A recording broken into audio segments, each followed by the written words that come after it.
Yes. All right.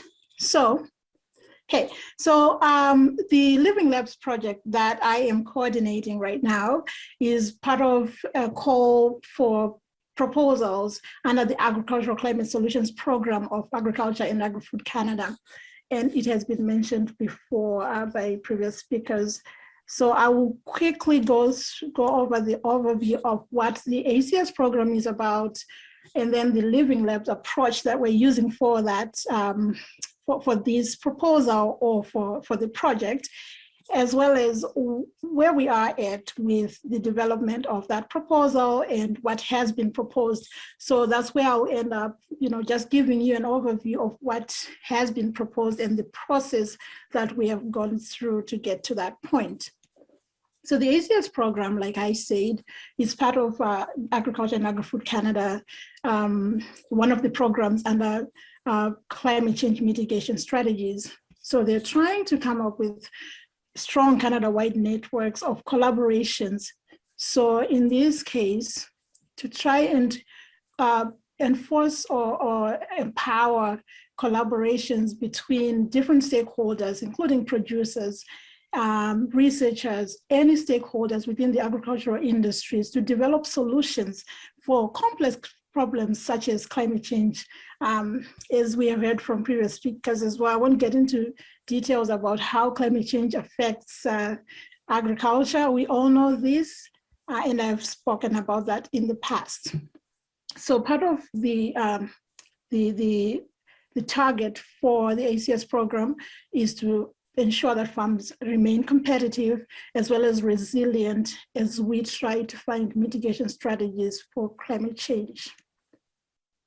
So the ACS program is two priority areas, which is carbon sequestration and greenhouse gas emissions mitigation, which has also been discussed by Carl in his presentation. He gave a very good, there was one slide that I really liked, because I was going to talk about that too in my own presentation about how carbon can be sequestered on farms, but he did a very good job and talked about that.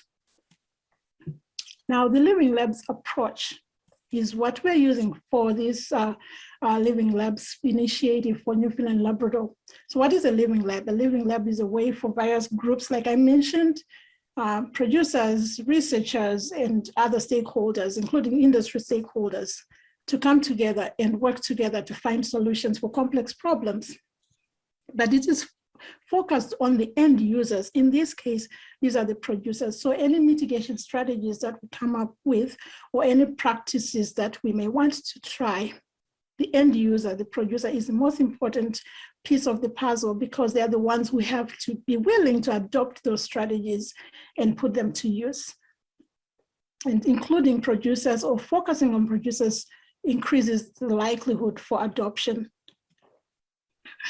The three core principles, like I just discussed, is that the Living Labs approach is user-centered innovation, and there is an emphasis on working in partnership, including those producers at every step of the process. And also, this type of research has to happen in real-life context. So this is not like the way we have done research in the past, where we come up with great research ideas and then we come up with our nice plots, we do research, we analyze stuff in our labs, we write up, we publish. Sometimes that information doesn't get transferred to the end user. But in this case, the research has to happen in farmers' fields as well, so that farmers are involved in that research process. So the Living Lab process is sort of cyclic. So it starts with core development of what the research questions are, what are the problems. So the identification of the research problems has to happen, including farmers in that process, and then implementation of the research ideas, which is like conducting experiments and testing whatever practices come up, as well as evaluating the findings and the experiences. And every player in that partnership should have a voice.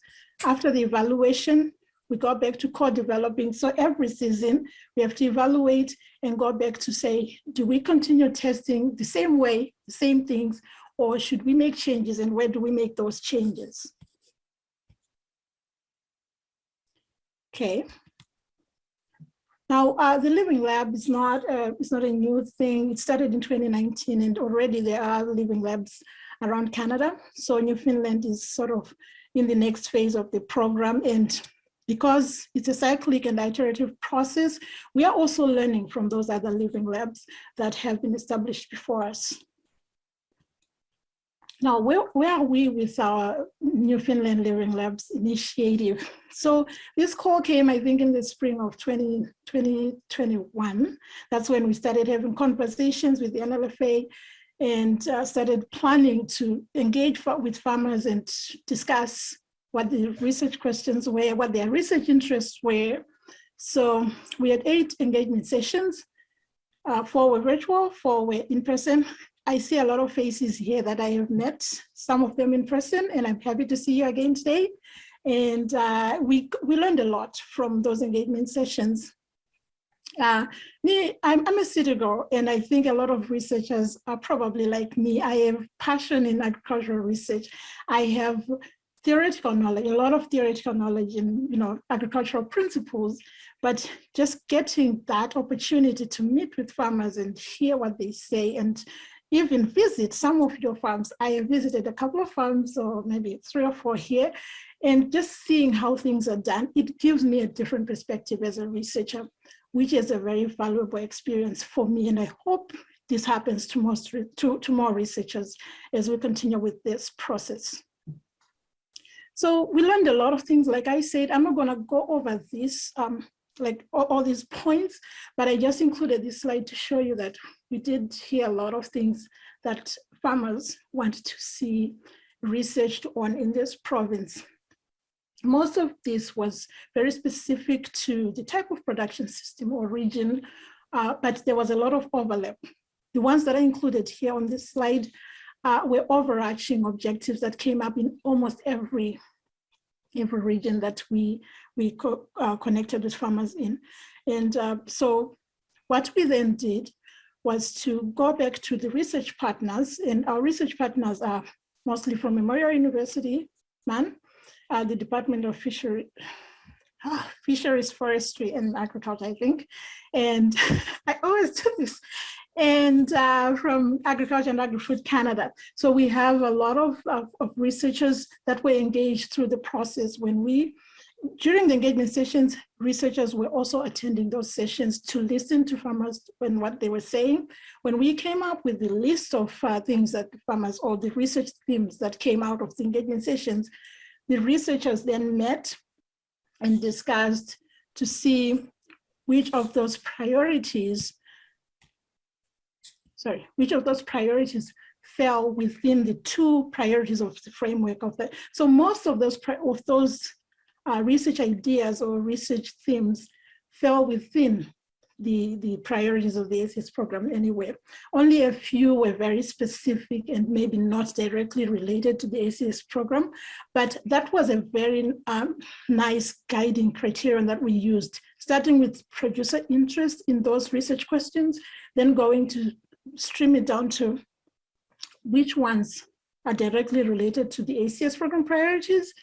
Then we also went further to talk about what are the regional production systems and which ones we could prioritize in terms of selecting the research ideas that we could implement as research projects. And also looking into feasibility, which is the research budget is not infinite, it's limited, and also logistics of implementing the research projects. So what did we come up with? So so the proposal that when I say we, is the NLFA, but we were working together.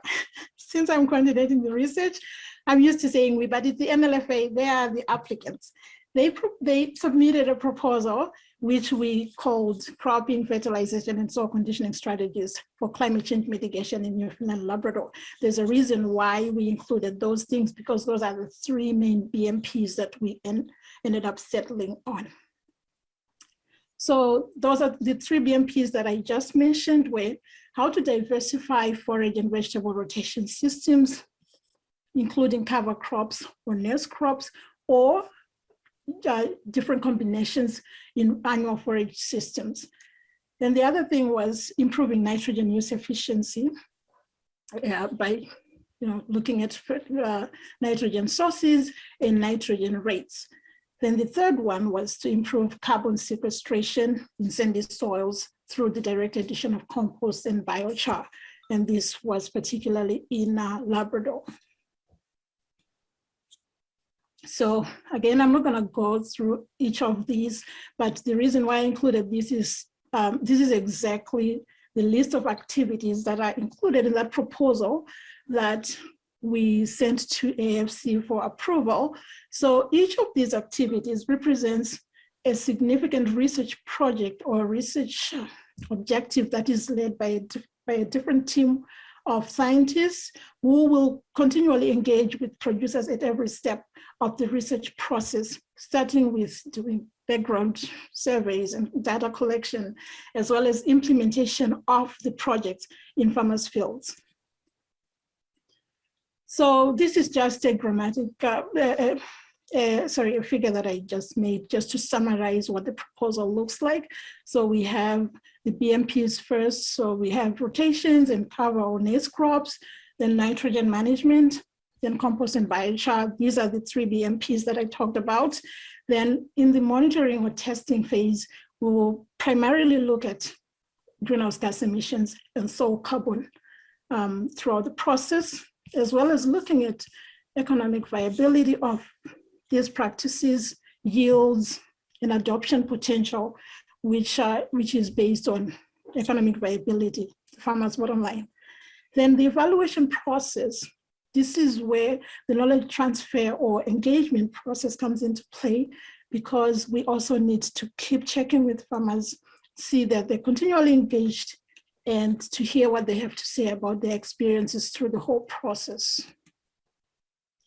So we have a lot of, we had a lot of interest during the engagement sessions, like I said, and so far we got confirmation from 4 producers that are interested in hosting the living labs at their sites. So all our BMPs and all the activities have host producers that have agreed, that have production systems that match with the research projects that are proposed. And, but also the hope is that through engagement, all producers in the province with similar or matching production systems can become participants either as hosts or just testing the same BMPs that are within the living lab on their own farms. The scientists that we have are listed here. So our proposal currently includes 14 scientists from MAN, 3 from the provincial science research team, as well as 7 from Agriculture Agri-Food Canada.